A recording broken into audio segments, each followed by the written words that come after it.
an association that covers Watford and the Three Rivers area. We've been in existence since 1976, but we're particularly interested in, of course, issues around health. And what we do know, and probably will know a bit more at the end of the session, is that if you are from the African and the Caribbean communities, then you are much more at risk of diabetes and similar conditions than the average person. So for me, it's an important um, issue and an important conversation that we want to be a part of, because actually we want to make sure that our community is well and keeps well. So I welcome the opportunity and thank you all for joining with us too tonight. Thank you very much. All right, so we're going to go straight away to Dr. Faizy, who's got a presentation prepared for us. So, Dr. Faizy, would you like to share your presentation and take us away? Thank you. Hello, everyone. I'm Dr. Faizy. I have been working in Watford and Three Rivers for the last 11 years as GP. We're based at Winehouse Health Centre, but I've had work in various places within the Watford locality. I tried to share my presentation. Hopefully this time will go seamlessly. Can you see that? Yep, thank you. Okay. So we are talking about pre-diabetes and diabetes today. This is because, as it's already been said, diabetes and pre-diabetes is very common, rest of the population, but it's also more common in people from ethnic minorities, especially Black and South Asian. I'm a GP at Winehouse, but also I'm diabetes lead for the NHS in our local area. I try to make it as straightforward as possible. If any question, I will take breaks in the middle, and then at the end, I'll take some questions. So try to make it just work. So pre-diabetes. So before we start on diabetes, I wanted to sort of go over what pre-diabetes is. Pre-diabetes is called different names. We call it high risk of diabetes. We call it pre-diabetes. More medical term for it is non-diabetic hypoglycemia. What it really means is your sugar is a bit high, but not as high as it would suggest diagnosis of diabetes. Up to about 6, even 5 years ago, we didn't use a term for it. We just used to say to patients, you're not diabetic, but it's not normal. And there was nothing more we could offer to our patients. So now this is a new classification to help one would highlight the risk a bit more, and to help our patient avoid developing diabetes, our population avoid developing diabetes. I will come to what HbA1c is later on, but it is easily diagnosed. It is a simple blood test that tells where HbA1c, which is a sort of measurement of sugar in your bloodstreams over the last 2 to 3 months, so 8 to 12 weeks of average amount of sugar. If the level is below 42, we say you're normal and not diabetic. If it is 48 and above, it is diabetic, and in between is pre-diabetes.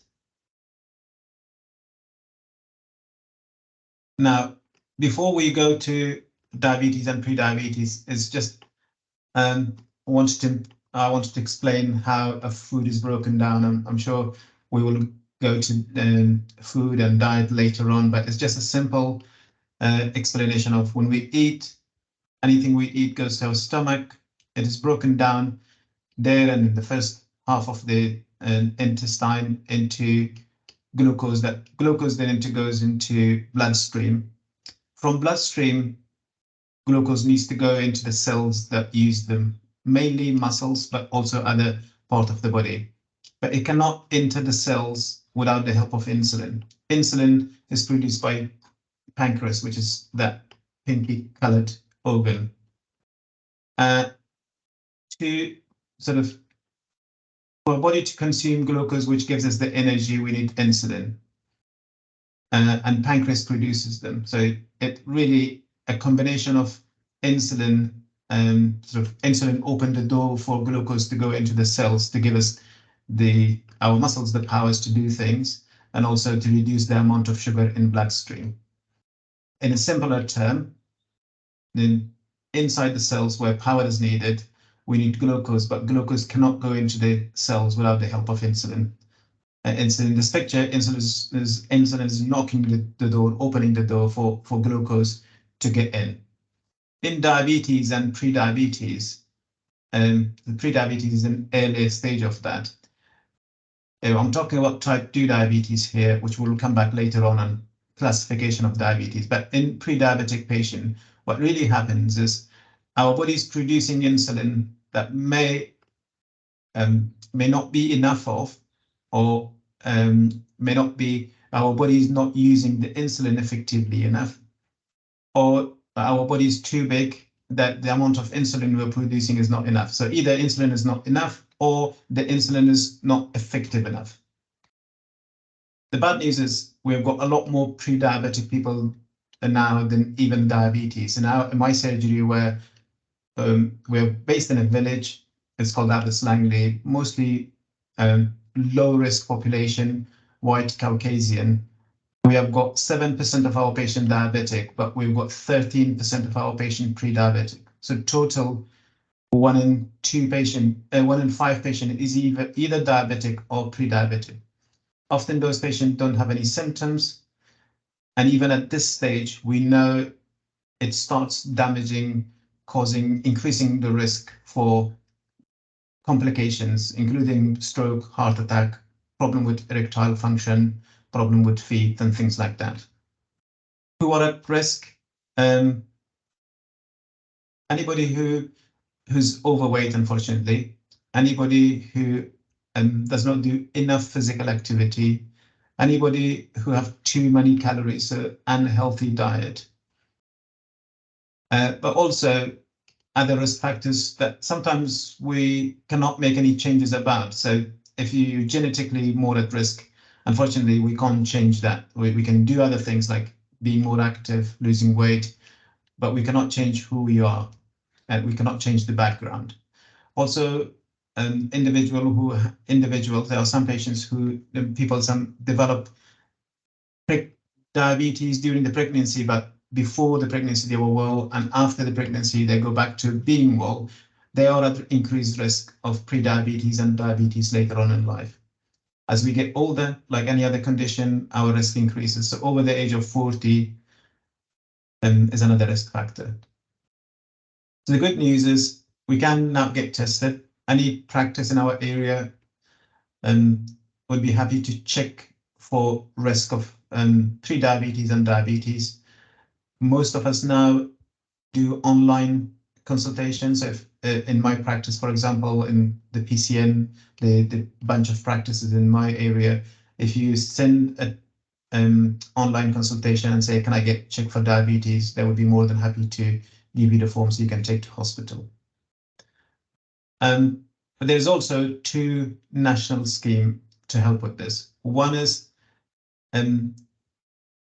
a website where you can go and calculate your risk. It's called, you can find out your risk. You just put your detail, weight, height, background, and it will give you a risk, an algorithm-based calculation for you. And if it puts you at lower risk, you may not need to do the blood test, but if you're higher risk, you can then do the blood test. But the other thing is that there is a service now provided to us nationally through NHS, where if we can diagnose pre-diabetes or high risk of diabetes, we can refer our patient into that service. They're provided either face-to-face or digital, through one-to-one digital, to help with reducing that risk. So the aim is really either stopping you developing diabetes or delay you developing diabetes. So if there's a genetic risk that you may develop diabetes, if you didn't have the help at 50, you can delay it to 55 to 60. And we know the longer you have diabetes, the more risk you have. So in summary, pre-diabetes is a step before you develop diabetes. You may not have any symptoms. You can easily get a blood test through your GP surgery, and there is help to reduce that progression, either stop it completely. There are many success stories even in our practice, or delay developing it. These patients nationally, if you're found to have high risk of diabetes, you will be invited to your surgery every year to repeat the blood test and also to speak to somebody about diet and other things. But before I go to diabetes, I stop for a minute and see whether there is any question. Jay, I can't see any hands up and things like that. So if there's questions, you can invite. No, I can't see any hands up, and I've just checked the chat as well. There's no questions in the chat either, so yeah, you're free to go forward. Thank you. So diabetes, having said about pre-diabetes, even if you have diabetes or if you do the test and they say you have developed diabetes, all is not lost. There are services that very straightforward, been running for many years. Since I've become a GP, these services existed, but there are also newer services digitally running. So the one thing we have is anybody who's diagnosed with diabetes recently over the last 12 months, we'd refer them to an education session, a service, diabetes education, where a patient will have a few sessions. Running is some places run at 8 sessions, some 6 sessions, some 4. But the idea is that equip anybody who's diabetic with the right information, so they would know what are the facts about diabetes, what are the myths about diabetes. There are a lot of misinformation about diabetes. For example, you cannot develop diabetes if you don't eat sugar, or if you don't eat sugar, your diabetes will go away, and a lot of things in between. So getting the right help from the right source is the best thing. So we can do that. We also have that facility now through digital services, where if a person is working age, they say that I can't go to too many appointments here, appointment there, we can refer them to this. They can self-refer themselves to this digital online service. But also there is GP reviews, which is a minimum needs to happen once a year. So once a year, you're entitled to be, or you should be reviewed by your GP, what we call a diabetes annual review, which is the next and the remaining part of this talk about. So if you say, I'm diabetic, what happens then? Your GP at the start of your diagnosis will invite you to go in. They will explain your diabetes. They may put you on medication, they may not, depending on the level of HbA1c, which is the average sugar reading. And they may say, in 3 months' time, we need to stop. We need to repeat the blood test and see where we are from then on, and then yearly review.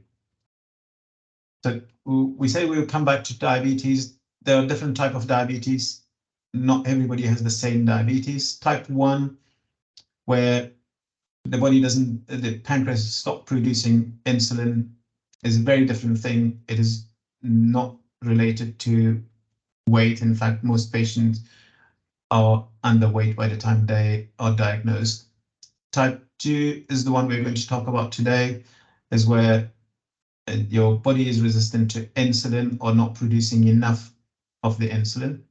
And the gestational diabetes or pregnancy-related diabetes is the one we already mentioned, where during the pregnancy, some people get diabetes and then it seems to have gone away after the delivery of the baby, but we are still at risk of developing type 2 diabetes later on in life. So as we shown the picture earlier on, insulin really helps us consume the energy, so our muscles and the rest of the body spend the sugar in our bloodstream so that it doesn't build up in your bloodstream, and it's where it should be, which is inside the cells. If you have diabetes and you're having annual reviews, make sure that you look after your diabetes all the time, 12 months a year rather than just on the day being an issue. For the review, make sure that you're wearing suitable clothing so you can have your blood pressure checked, your weight and height checked. Most importantly, feet are checked. And please bring your urine sample because it measures very important part of the body, the kidney, how it's functioning. I'll come on to onto this in more in detail later on. So this is a question often asked by patients, and they say, well, I've got diabetes, but I've got no symptoms. So why are you calling me for review? Why should I come in? People are busy getting on with their life. The important things about diabetes to know is the risks to the rest of the body.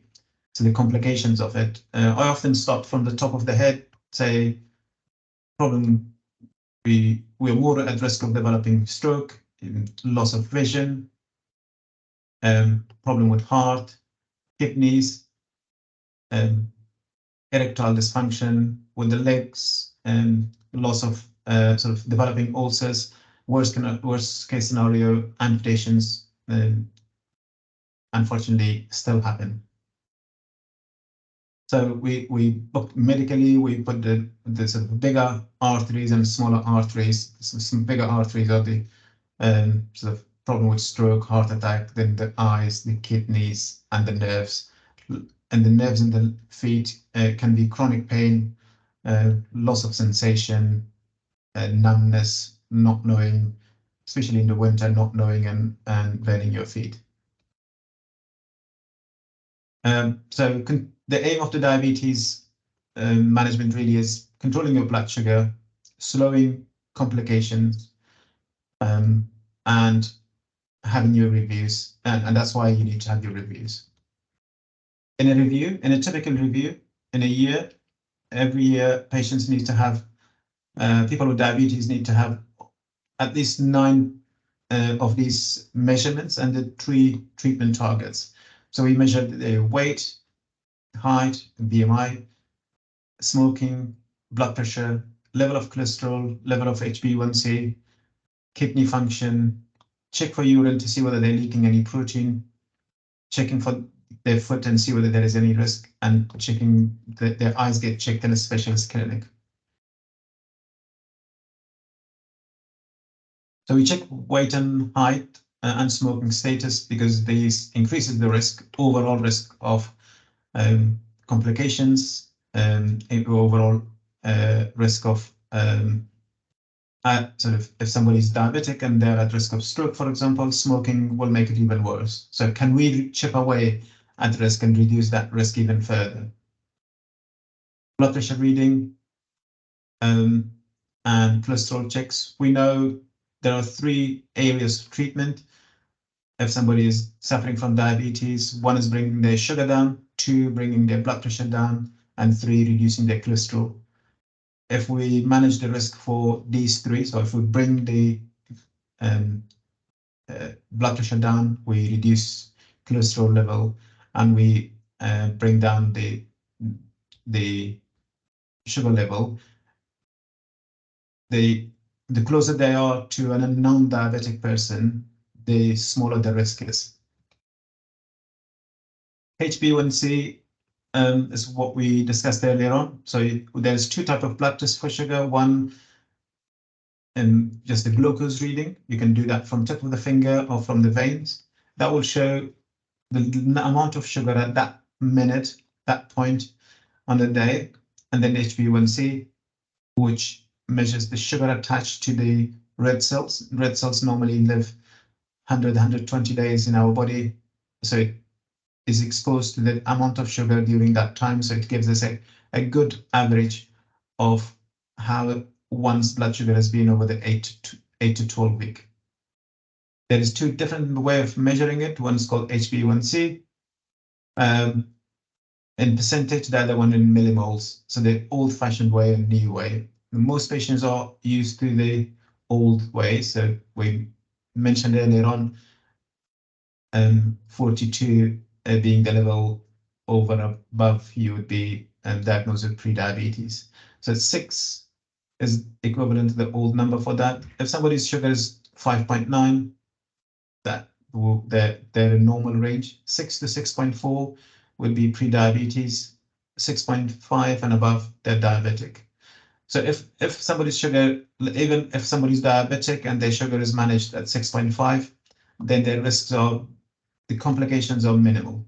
But if it goes to 7.5, it is still acceptable. But every 1% increase from 6.7 to 6.5 to 7.5 increases their risk of stroke, heart attack, complications by 20%. So these are very important numbers to check for every year at the least, so we know it is within the normal. If we change medication, we measure it every 3 months. These are the target for the GPs. Everybody should have an individualized target agreed with their GP for their conditions, because we can say your HbA1c should be 6.5, but if there are other risks, we try to minimize harm, and we agree with a patient that a number that they're comfortable with, and we feel that their risk is minimized to that individual. Quickly, diabetes eye disease. On the left-hand side of the screen, it's a normal eye. On the right-hand side, you can see a lot of bleedings, damages, which is different stages of eye problems, and it can at worst lead to blindness.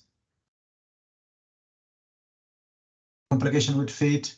And if HbA1c is not very well controlled, the risk is that it damages the nerve, you lose sensation, develop ulcers, infection, loss of feet, or in some patient leg. So that's the end of my talk. Very quick talk about what is diabetes and what's pre-diabetes, what to expect in your annual reviews. I close, and if there's any questions. Thank you very much, Dr. Faizy. There's a couple of questions in the chat, so I'll just read them out to you. So one question that was asked is, to what extent is type 2 diabetes hereditary? It's a very difficult question to answer, but we are more at risk if we got we know. I'm from Afghanistan originally. I've got 3 times more risk of developing diabetes than a counterpart who's white Caucasian, has got the same weight and height and the same diet, even if we have the same body fat ratio. And if you have if you're twin, you have a twin that's got type 2 diabetes, then you're more at risk. So there is a lot related to genetics. There's 2 sides to look at this. One is saying, yes, this puts me at risk, be aware of it, get tested. The other side is saying, don't give up. Don't just say, well, it's my genetics, just I can't do anything about it. We know we can do something about this, which is working even harder to reduce that risk. I hope that answered the questions.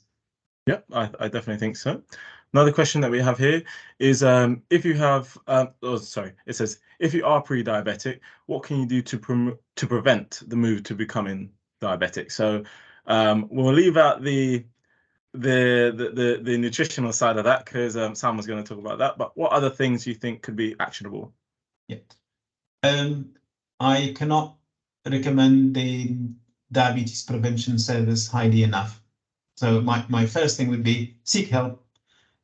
Get yourself referred to that service. You can self-refer as long as you know your HbA1c level. You can just go online, the link that I provided, you can self-refer.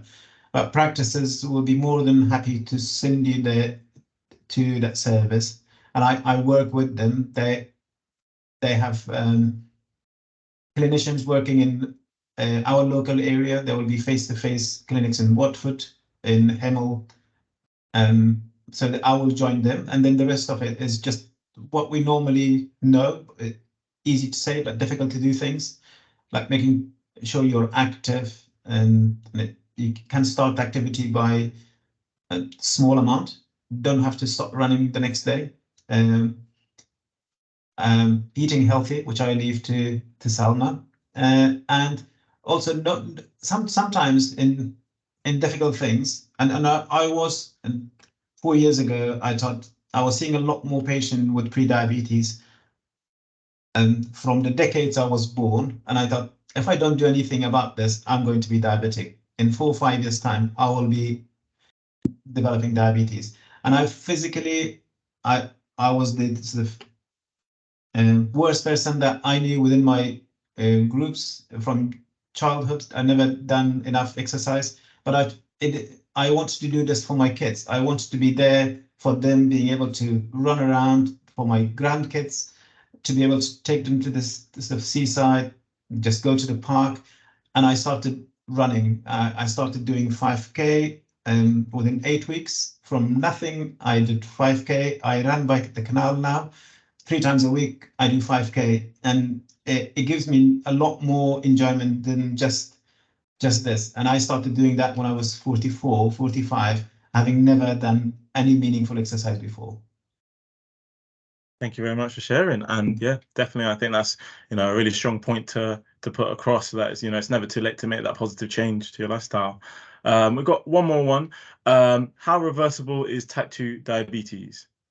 Yeah, so we have a very successful national scheme that shows that it is reversible. The earlier we pick it up, the more reversible it is. In fact, the national referral scheme, which is going to come to our area from 1st of March next year, only allows diabetes diagnosed within the last 6 years, because the worry is that you allow diabetes to establish for a long period of time, then the risk increases, then the reversibility reduces. So it is reversible with the right approach. We are going through an appraisal of the bidders for our area. I'm hopeful by November we will have a successful candidate, and in March, April next year, we will start referring our patient to this, which really is very low calorie diet, which support psychosocial support to help overcome diagnosis. Okay, thank you very much. And Salma has great knowledge of that. She's worked very closely with Rewind, yeah, I previously worked with Rewind in Northwest London, so even my knowledge is quite extensive on it. So hopefully it can come across to Hertfordshire and wider districts. All right, perfect. Thank you very much, Dr. Faizy. We are now going to move across to Salma. Good evening, everyone. Thank you, Jay. Thank you, Dr. Faizy, for mentioning my name a few times in your presentation. So I'm just going to start with sharing my slides, and once you can see my slides, hopefully. Can you see my slides? At the moment, we can see, well, I can see your VPN. That's what it looks like. Okay, let me stop sharing. Hold on. I'm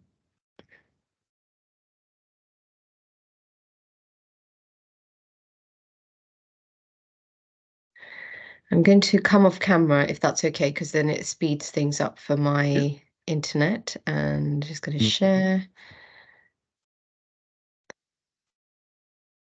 Okay, can you see my slides, Jay? Yep. Yeah, okay, I'll make a start. So following on from what Dr. Asif said about diabetes, I'm going to talk more about diabetes care, prevention, and what is available locally, both nationally, and just give you some of the flavour of what we've done in Northwest London. I've worked very closely with Jay in the last couple of years, working on how we can support our communities. Now, my presentation does reflect a bit of the work that I've done. So apologies if I haven't covered all cultures, but I'm more than happy to come back and talk to more communities and cultures, because that's what I do. So just a little bit about my background. I'm a dietitian, and I've worked in Northwest London for just under 20 years in the community. I've been working in and addressing health inequalities for a very long time, way before COVID came, wanting to help the communities understand more about their diabetes and how they can manage it in more culturally appropriate ways. And that's really looking at the way people eat, the way people live, the way they shop, the way they celebrate. And these are things that we take into consideration when we write and design programs. I'm also going to talk a little bit about a book I've co-authored with my colleague, Dr. Joan St. John, who is a GP working in Northwest London. And we did this because we were asked by communities to develop something that they were more familiar with. So my presentation reflects a lot of the work that we've done. So if you have any questions or you'd like me to expand on more, I can come back and talk about that as well. I was asked to talk a little bit about the book and how this came about and what the book actually, why we designed it and what it does. So the Carbs and Cows is a reputable sort of resource that is available for people living with diabetes and has been around for a very long time. And Carbs and Cows is a really useful resource for people to understand the amount of carbohydrates and calories in the foods they have, particularly for people living with diabetes. And I'll go on to explain why that is. But I just wanted to start off my presentation with this particular work because then I can expand on the other work that I do. But what we realised very quickly that there is a gap in the resources that are developed by NHS and also in Carbs and Cows. And we approached Carbs and Cows to do something for local communities, which included our communities that needed information about how to manage their diabetes. So if we look at the demographics in Northwest London, there is a high prevalence of communities from African, Caribbean, Arabic, and Southeast Asian communities. And they were the ones who are also at higher risk of developing diabetes or also living with type 2 diabetes. That's when we decided to develop this book, which has over 1,000 images of foods which are commonly eaten. But it's also very useful for people who might not be from these communities because it's got an extensive list of of generic foods that we eat on a day-to-day basis. The book basically helps people to understand portions, carbohydrates, calories, proteins in the food they eat. We then were asked by NHS England to develop further resources that is going to help people to understand how to eat healthy by looking at portions and also cooking methods. So not just the foods, but actually how people cook. And we've developed a resource for, you can access this online, but it's more so for people who deliver education. And this is to assure people that when they are delivering educations like the prevention program or programs like Desmond, even programs like Daphne, which is for type 1 diabetes, they must have knowledge of cultural foods. So it's not just a generic diet. They must have knowledge of the communities that they serve and also how people eat and the type of foods that they eat. So I want to start off by looking at the food groups that impact our blood glucose the most. So when we talk about diabetes and diet, there are 5 main food groups that often people come across and they've been told to eat healthy. And the Eat Well plate was based on the general healthy eating. But when we talk about type 2 diabetes, it's really important to understand the particular type of food group which impacts your blood glucose the most. And the type of food group that impacts our blood glucose the most is carbohydrate. So this is from foods like rice, potato, pasta, spaghetti, bread, things like bagels, ciabatta, French bread, chips. Also foods such as chapatis, naan bread, sweet potato, cassava, yam. And it's really important to know how these foods impact our blood glucose. Now, there are lots of people out there who might be thinking, well, I have a meter and I can test my blood glucose and know exactly how foods impact my blood glucose.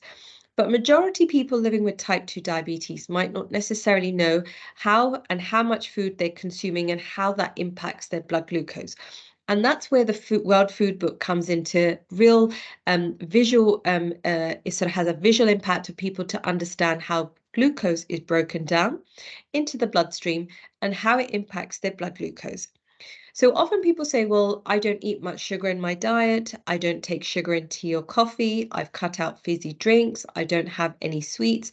And why is my annual blood glucose results still high? And there can be 2 reasons.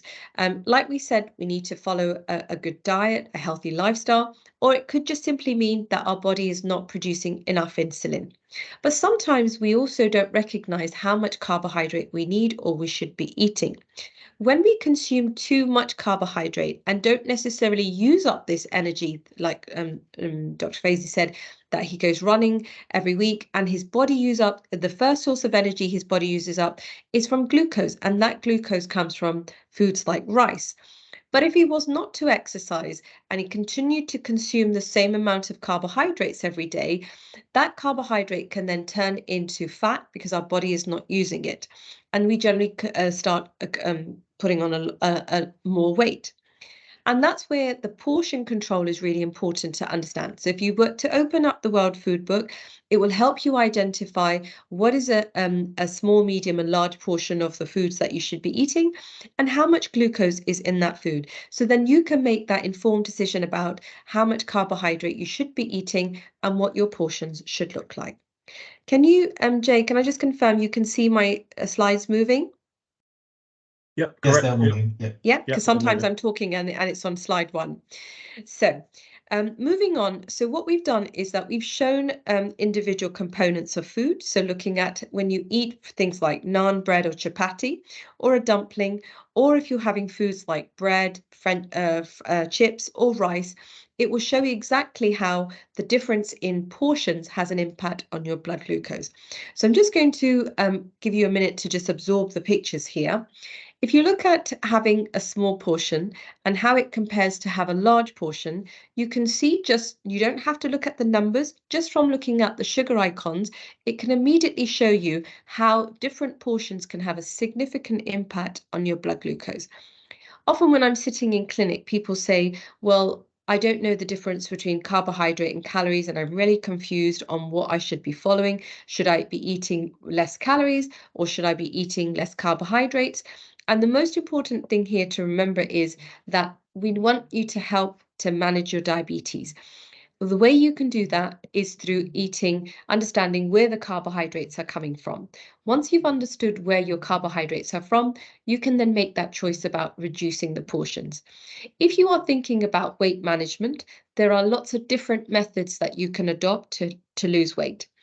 One of the most common methods of helping people to lose weight is following a low carbohydrate diet.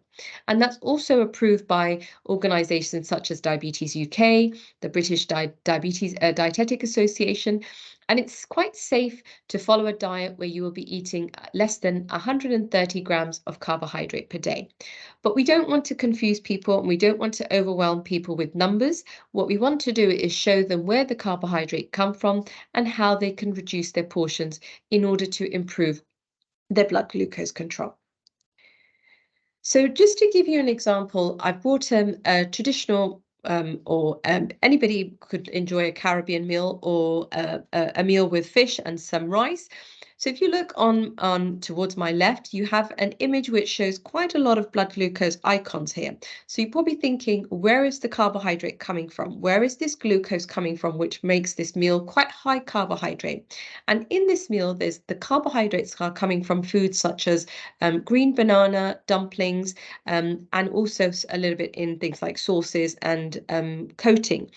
But if we were to swap those for foods such as brown bread, brown rice, brown pasta, brown bread, and plenty of more greens, you can see that significant difference in the blood glucose, but the amount of protein that we can eat remains the same, because foods such as fish, chicken, eggs, pulses, tofu, beans, lentils have very little or no impact on our blood glucose, and it's advised and encouraged to increase your protein intake while you reduce your carbohydrate intake. And another typical meal is something like a curry. A lot of people might have some rice and curry in the evening. Could be a chicken curry, could be a fish curry, or it could be a meat curry of some kind. But if you look at the difference in the meals, you can see that there is a significant difference in the two meals when it comes to the amount of glucose. And what we've done is that we've helped people understand by reducing their portion of rice and increasing their intake of vegetables, even having more chicken and maybe replacing the rice with some lentils or chickpeas or different types of vegetables, but still enjoying that curry. So it's not about having to avoid foods that you enjoy, but it's by understanding where the glucose is coming from and how you can reduce it in order to improve your blood glucose control. So I'm just going to quickly run through some examples that I've shown here, how you can make your meals healthier. So having some sort of fish meal by reducing the amount of oil you can steam instead of fry. You can use baked items instead of frying them. And by adding less salt and increasing plenty of vegetables makes your meal much more healthier and balanced. I'm going to move on. I've got plenty of Caribbean examples here because this is the work that I've done recently, and I like to showcase the work that I do more recently. So again, this could be replicated in any type of meal. I'm just giving you an example here, is how we have increased the protein intake, reduced the fats by baking items, and increasing vegetables by making the plate still appealing and appetizing. So I'm just going to quickly move on and give you what we're trying to advocate here. So when you're cooking your meals, it's always a good idea to think, can I bake instead of frying? Do I need to use a lot of oil? Where can I increase my vegetables? Are there any vegetables? Because often we find that people shy away from eating vegetables, or they find it difficult to increase their intake of vegetables, or some people find that it's more expensive to eat vegetables. And I'd like to add here, with the cost of living, you can still buy a lot more cost-effective vegetables through buying frozen vegetables. So if you're buying the bigger bags of frozen peas, frozen spinach, frozen green beans, they're absolutely just as healthy as fresh. You can even buy tin vegetables as long as you drain out the water, because the water will have lots of salt in there. And when we're thinking about the cost of protein foods like chicken and meat, we know that the cost has increased. It is advisable to cook in bulk, and I often say this to people, that if you're cooking for a family of 3 or 4, maybe cook for 2 or 3 days. You can freeze and batch cook and then take that food out, and that is a much more cost-effective way of eating healthy and not necessarily have to rely on ready-made meals. I want to talk a little bit about processed foods and ready-made meals here. And the reason why I brought these examples out, because certain communities, they cook from scratch and they try to keep the amount of saturated fats in their diet low. Ready-made meals and foods such as packet food, so anything you buy in the packet which has 4 or 5 more ingredients, they are considered as ultra processed, and they also have a lot more saturated fats and salt and sugar in them. And this is where we want to teach people living with diabetes, is because you, like Dr. Faizy said, you're at risk of increased risk of heart disease, stroke and blood pressure. It's always a good idea to avoid processed meals and try to cook from scratch where possible. So you can see here that there are not many processed ingredients. Everything is trying to, where we can, try to cook from scratch rather than having to buy ready-made meals. Okay, so I'm just going to move on very quickly and start talking about how what we have done locally in order to increase our uptake onto the diabetes prevention program. So I've talked quite a lot about diabetes, and I'm going to talk a little bit about here, because this is the work that I've done with Jay, and Jay asked me to talk about this, is because when we talk about prevention programs or lifestyle intervention programs, often we find that many people from different cultures might find that we are not tailoring the programs to their needs. We're not necessarily understanding how they eat, or we're not necessarily know how they cook. So we like to engage with people by ensuring them that we do apply the same principles of the Eat Well plate or the T plate here, as you can see. So half a plate of vegetables, a quarter plate of protein, and a quarter plate of starchy carbohydrates. And we replicate this into different communities. So whether it's Caribbean, Arabic, South Asian, African, we try to incorporate other other communities so that they can also benefit from these programs. We also translate a lot of the materials into different languages as well, so that people do not feel left out, and they also understand the benefits of attending these programs. The programs that might not necessarily be run in different languages, but we can share resources that have been translated so that you can share that with your family and take more benefit of these programs. Now, I just want to take a pause there and go back to where I was talking about I'm just going to go back a little bit in terms of diabetes. I think I've got my wrong, so apologies. I'm missing a few slides here. Okay. Okay, so I'm just going to talk about what other types of diet resources we have and what we've developed for people living with diabetes. I mentioned briefly about low carbohydrate diets. The second type of diet, which is proven to be very effective in weight management in people with type 2 diabetes, is the fasting diet, which we call intermittent fasting or the 5-2 diet. If you want to learn more about these type of diets, you can go onto our No Diabetes website. Now, there might be something similar to where you live, but we have created a website which is free of charge, and you can access that, which will have all the breakdowns of the different type of diets and how you can follow these diets and how safely you can do them at home without having to go and speak to your GP. You can learn more about these diets. The third type of diet is the remission diet, which Dr. Faizy touched on briefly. Now, we've done a lot of work in Northwest London around whether people can reverse their diabetes or not. There's just 2 or 3 things I wanted to say about that. Now, the evidence which we've based our work on is on something called the soups and shakes diet, and this was based on the direct study. The direct study showed that when people living with diabetes for less than 8 years are put on a very low calorie diet, they can lose weight and come off some of their medication. But anybody wanting to go onto a particular type of program needs a lot of support. So we don't encourage people to do it on their own. And we would encourage you to sign up to a program, like Dr. Faizy said, which is coming next year. And that's known as the Pathway to Remission. But it is only for certain type of a cohort of people, because there is quite a strict criteria.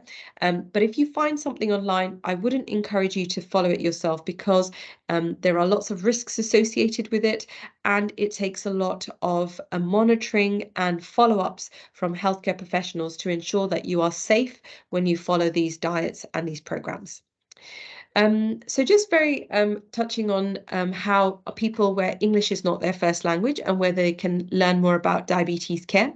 There are lots of translated material on Diabetes UK website, but on one of the No Diabetes site, we have a function which is known as the Reach Deck, and Reach Deck has the ability to translate the material into 99 different languages.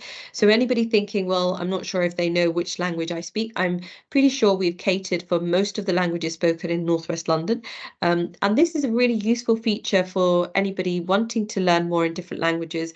They can still access it even if you don't live in Northwest London. The website is still there available, and if you know somebody who doesn't speak, if English is not their first language or would like assistance and support, they can use this feature on our website as well. Now, many people ask me, well, I would like a diet plan to help me, follow, know what to eat and how to eat. So we've done this for lots of communities as well, and I've just given some examples here. So we've catered for lots of different communities and how to follow a diet plan. And it's generally based on low carbohydrate diets, because we often find that it is the carbohydrate people generally struggle to understand how much they should be eating. But this doesn't necessarily mean you have to stick to it. It's just a guide, and it gives you a breakdown of 7-day meal plan of what you should be having for breakfast, lunch and dinner, and suitable snacks for people living with diabetes. Now, when we talk about snacks, I often get asked, what are the healthiest snacks to have? Can I eat fruits or not? And I would like to say that fruits like mango, papaya, grapes, when you cut them up, remove the skin, and whatever left over is probably going to have less sugar than a bar of chocolate. And often people cut out essential fruits because they've heard that they're high in sugar, particularly things like grapes and papaya and mango and pineapple, which are seasonal fruits, and you won't necessarily eat them all the time. But often, we cut these things out because we've heard that they're high in sugar. But it is actually foods like fruit juices, cakes, biscuits, chocolates, where the amount of sugar might actually be higher. But along with that, they're also high in fat as well. So there are huge benefits of eating fruit instead of biscuits or cereal bars or crackers, because fruits give us fiber, they give us minerals and vitamins, and they are also low in fat. They have no fat as well. So I would encourage everybody, if you are thinking about, well, should I or should not be eating fruit, there is no need to cut out fruit, but it's just the amount. One thing that we do advocate is to cut out fruit juices because they are higher in sugar content, and fruit juices often have quite a lot of fruit compressed in it, and it's absorbed very quickly into our bloodstream, and that's why it's encouraged to eat the fruit and not to drink the fruit.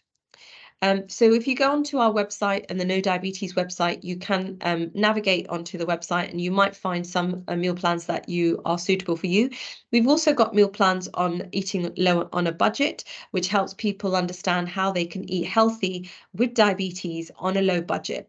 And again, we encourage things like pulses, beans from tins, buying vegetables in bulk and frozen vegetables, buying things like nuts in bigger bags, buying porridge in larger quantities so that it can last longer, and we said even bulk cooking, which is a much more cost-effective way of eating healthy. I'm just going to move on, conscious of time. Now, I was asked to talk about if anybody was not not able to join a face-to-face program or a group session. There's also the new NHS Digital Weight Management Program, which is a new initiative, but this is a digital program and it's a self-learning weight management program, and it's available for anybody who is living with diabetes or has blood pressure or both, but it needs to be referred via your GP. I do not think it's a self-referral option yet, but correct me if I'm wrong, Jay, later on. It's a 12-week online behavior lifestyle program, and it's proven very popular. And again, this is another option for anybody wanting to lose weight. If you don't have a local program that you can join, this is a free digital program offered to everybody nationally. And for those who are not living with diabetes and want to lose weight, there is the Better Health app as well, which is free of charge. Again, this is developed by NHS.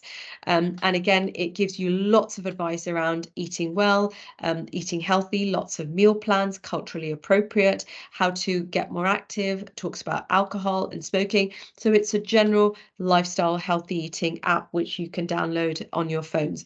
Apart from that, there are lots of other things that NHS have developed, things like food scanner. If you are interested in knowing what your food has, you can scan your food and it will tell you if it's a high fat, medium fat, low fat food. There's the NHS weight loss plan. There's 12-week weight planner for people who want to lose weight. Again, that's free of charge on your apps. And then in terms of exercise, there's the Couch to 5K app, which like Dr. Faizy said, it's a great way to start. Or the Active 10 app is also available, and all these apps are free of charge because they are funded and provided by the NHS. So I just wanted to lastly say I've talked a lot about food and diet and carbohydrates, but without exercise, I don't think you can complete your management. Whether you like to walk or run, or you're an excessive gym goer, it's really your individual choice. I must say I don't run 5K like Dr. Faizy. I like to do gardening, I like to clean, I like to do yoga, I like Pilates. It's very good, a good idea to think about breathing exercises, techniques, because we know people living with diabetes also at higher risk are living with stress, anxiety, and depression. And that's why it makes it even more important for people living with diabetes to think about taking up some sort of exercise. And I want to leave you thinking about a lady I was talking to during COVID, who was actually doing the Rewind program, which is remission of diabetes during COVID. It was an online program, and this lady was living in a one-bedroom flat, and she managed to come off her medication just by doing 10,000 steps in her one-bedroom flat. And it is possible if you put your mind to it. Anything's possible. If you don't want to go out, if you struggle to go out, you can just walk around the house, walk in your garden. Even if you don't have a garden, you can walk in your bedroom.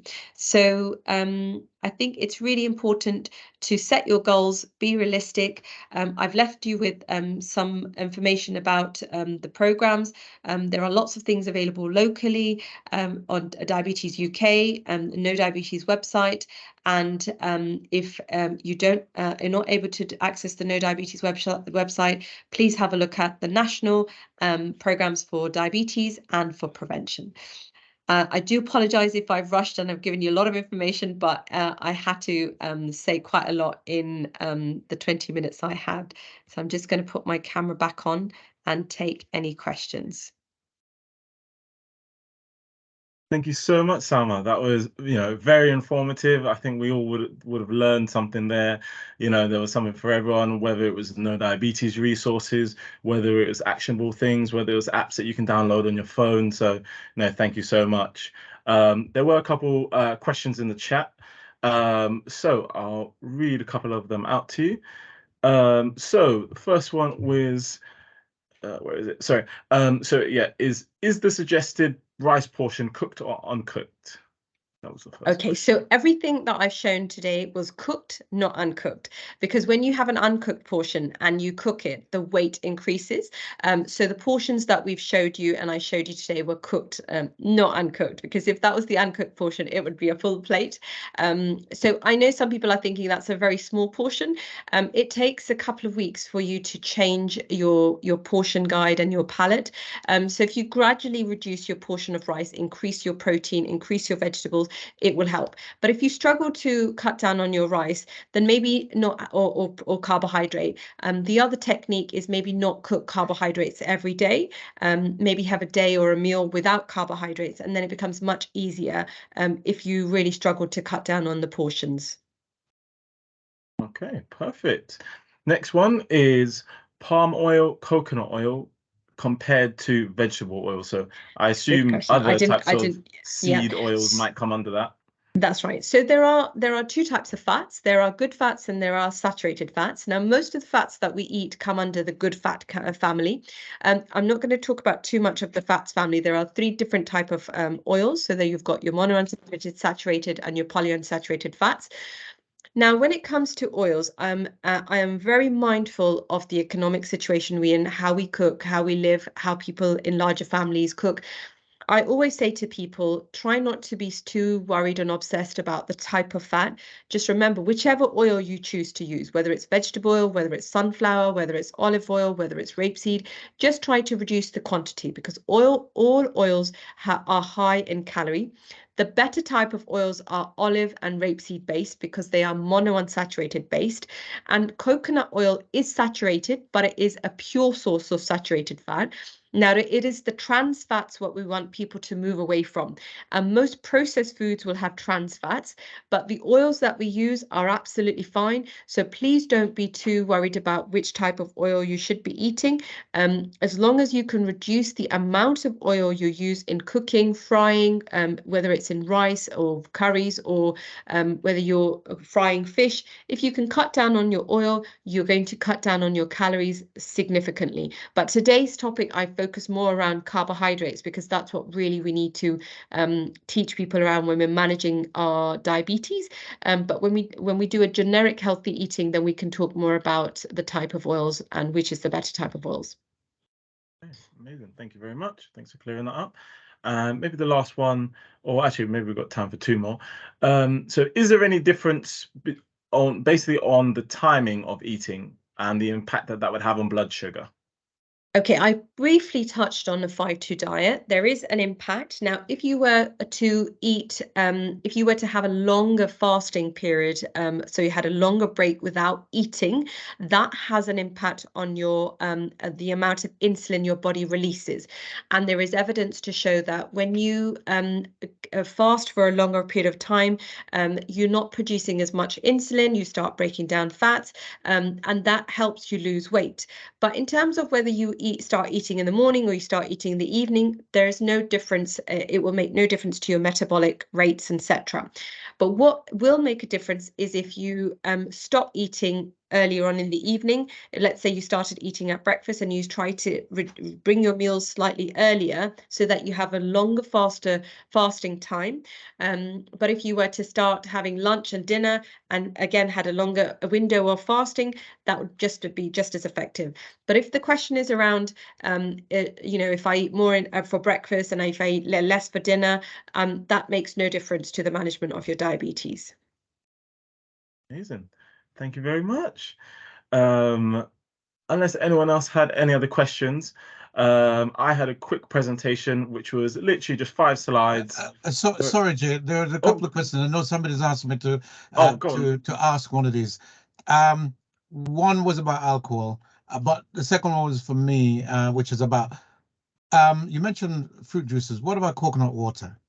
Okay, so coconut, yeah, so alcohol, I'll just briefly touch on alcohol. Alcohol is basically, there are 2 types of alcohol. One has carbohydrates and one doesn't. Both type of alcohols have very high amounts of calories in them. So if you're thinking about losing weight, it is a good idea to think about reducing your alcohol, not for your diabetes, but for your weight management. And obviously weight is related to diabetes as well. And often people struggle to lose weight when they drink alcohol with their meals, because it's very significantly can rapidly increase your weight.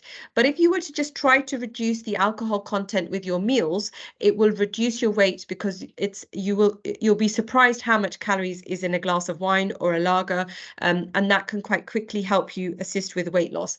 The second question is about coconut water. It has slightly less carbohydrate content in comparison to fruit juices, but it still has carbohydrates. So I wouldn't say it's sugar-free, so do not drink it like a replacement for water. Many people drink it as a hydration drink, but it still has carbohydrates, it still has some sugar, but not as much as orange juice or apple juice or tropical juice. Thank you. And I just want to lastly add, Jay, before you start, Sure. if anybody would like to buy the World Food Book, you can buy it from a local bookshop, or you can source it from Amazon. And I make no money from the World Food Book, so I'm not going to. I don't feel bad about promoting it. I can see Jennifer's got your hand up. Yep, you're currently muted. So do you want to unmute yourself? Yeah, I started to type, but it's a bit slow. No I was thinking of sugar-free squashes and lots of cereal, sugar-free, but they've got a sweetener in. Could you explain how that affects? Sure. So the sweeteners that are used in processed foods, so things like yogurts and cereals and sugar-free drinks, is aspartame. And historically, we would say it's okay to replace a lot of the foods and drinks with sugar-free. There are recently studies coming out that aspartame is not as good as we thought it would be, and it's linked to risks of cancer, even type 2 diabetes. There's no changes in our guidance or anything from Diabetes UK, so we can still have diet drinks if we want to as part of our diet. The better type of sweeteners to have are plant-based sweeteners than chemically made sweeteners, but these foods don't have plant-based sweeteners in them; they have the chemical sweeteners in them. So my simple answer to you is try to avoid artificial sweeteners where you can. It's not going to cause you any harm if you're going to have them in small amounts. If you're going to have them in large amounts, there will be a risk. If you add sweeteners in your tea or coffees, try to go for the plant-based ones instead of the chemically formed ones. Okay, I hope that answers your question. I just want to open the floor to anyone else. If anyone else has any. I think I'm going to stop talking there. We might have a floodgate. So if you want to go and do your presentation and then. Sure. Yeah. Right. So, right, I'll pull mine up.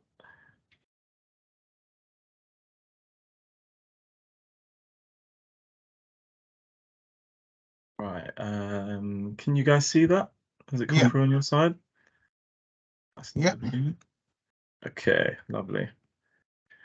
All right, so just from a, I've just got 5 quick slides that I just wanted to talk to everyone about local services in the Three Rivers area. So our first one is actually about our Healthy Hubs. So if anyone doesn't know what our Healthy Hubs is, it's actually a county-wide initiative where different sites have been kind of chosen, and we have our Healthy Hub coordinator who is there to offer support to residents. So on the next slide, we'll actually show where those locations are and what times. But just to kind of break down what the support is, in another way of putting it, our Healthy Hubs are kind of like a signposting service. So oftentimes we either bring in services or we can actually make those referrals for clients or residents. So we have our Stop Smoking service available there. We can make referrals to Mind and other mental health services. We also work with an organization called CGL in the area, which can cut down on alcohol abuse or drug abuse. Managing weight as well. We also promote a lot of our local initiatives, oftentimes with Watford Football Trust, who run a variety of mental health and mental well-being services. As well as I said, joining community groups as well. Sometimes we do pop-up events with these groups. So again, we're just trying to promote a lot of the things that the council are involved in. Even today's presentation or webinar is an example of our commitment and our trying to work with organizations such as WACA and other groups to promote local health and well-being. So on to the next one. So just to tell you guys where those 3 locations are. So we have one in South Oxley, which is based at our South Oxley Library. So we're there every Thursday from 9:30 till 5. One at the Rickmansworth Food Bank. We're there every Tuesday from 12 till 2. And then also in Abbots Langley, we're there every Wednesday from 9 till 5. And if anyone did have any concerns or questions, you can call us or you can send us an email, and we'll be more than happy to help you with any of your queries about anything in the previous slide. On to the next bit. Actually, this is from one of the services that Dr. Faizy mentioned a little bit earlier. So the provider of the NDPP, which is the NHS, diabetes prevention program, is Living Well Taking Charge. So these slides are actually for them. So a lot of the things that if you were to go through either your local GP, let's say if it was in Hertfordshire, if it's not in Hertfordshire, it might be likely that another provider does offer a version of this program. But locally, these are some of the main topics that are covered: nutritional recommendations, physical activity, mental health and well-being, weight management. There's also sleep, blood pressure and cholesterol, stress. So again, many of the things that were discussed, on this session, it will go into a lot more detail and, given kind of like a long-term support over, I believe it's a 9-month program. So again, it is kind of like a long-term program. I'm trying to get those people to move from that pre-diabetic to hopefully a normal blood sugar range. If you are interested in joining that program, there are many different versions of it. So again, you've got the face-to-face, you've got the digital, and then you've got the tailored remote service. So again, the face-to-face are group-based programs, which are in and around your local community at different venues. You then have the digital platform, which is a one-to-one coaching experience, and it can be tailored to different languages. And then the third option is the tailored remote groups, which are going to be on MS Teams. So again, same thing that you've accessed today, and those are for patients who are visually impaired, hard of hearing, deaf, and maybe have specific language needs. You also have the eligibility criteria there. So as Dr. Faizy mentioned a little bit earlier about the HbA1c readings. So again, you would have to be between 42 to 47 millimoles, and then a 5.5 to 6.9 millimoles of the fasting plasma glucose test. Also, if a patient has a history of gestational diabetes in the past, but they unfortunately can't be pregnant at the time of joining the program, so they would have to have finished that pregnancy. And then anyone over the age of 18 and over is eligible for that program. Lastly, we had one of our programs with Watford Trust. They run a program called Active Watford and Three Rivers, which is a physical activity program. And it's just for anyone who's looking for that additional support. This program is really good at addressing people's needs, kind of meeting you where you are and giving you that kind of one-to-one support. It is going to be in a group setting, and generally I believe it is based at the Meriden Community Centre, but I do believe it does happen across other centres run by Watford Football Club across our district. And lastly, it was just to say thank you for everyone for attending today. I loved Salma's presentation because she went in so much into her book, and the really good thing that we can do for all the attendees, or actually not for all of them, I should say, there's going to be 6 copies of the book that we're going to be offering out. So if you would like the chance to win a copy of the book that we will post out to you, please fill in the survey. So you can scan it on your mobile phone. It will take you to the survey, or if you want to manually input it, I will also put it in the chat as well. At the end of the survey, please input your email address, and then I'll contact you if you are one of the lucky winners. And I can see Clive's hand just popped up. So that's all from me. But Clive, did you want to say anything further? Yeah, do you want to stop sharing then, Jay? Or maybe people want to copy that. But just to say, as somebody who has been diagnosed as pre-diabetic, and I'm trying to do my best to change that status. I found this really fascinating and helpful. I think I did know Dr. Faizy from the COVID program. He looks familiar. I mean, he made some brilliant contributions there. And of course, there's still some debates about COVID, but that's another story. I have to say, Salma, I just found it all fascinating and brilliant. So thank you all for your contribution. Thanks to the people who came along. And just to say that the Watford African Caribbean Association working closely with Three Rivers. So I know Jay and I will be working on some other initiatives. And the way this has gone, I'm hoping that we might want to have you two back again. I think this probably needs to be a regular feature, at least once a year. I think we should be doing this because there'll be a lot of people that haven't gained the knowledge, and they probably won't watch the video either. So I'm certainly looking forward to working with you, Jay, working with these other professionals to continue to educate ourselves and our communities. Thank you. Thank you so much. Oh, I think I've made a slight mistake on the link I just sent out. Let me pop the last slide up again. Yeah, I'll do a scan of it myself. Let's see.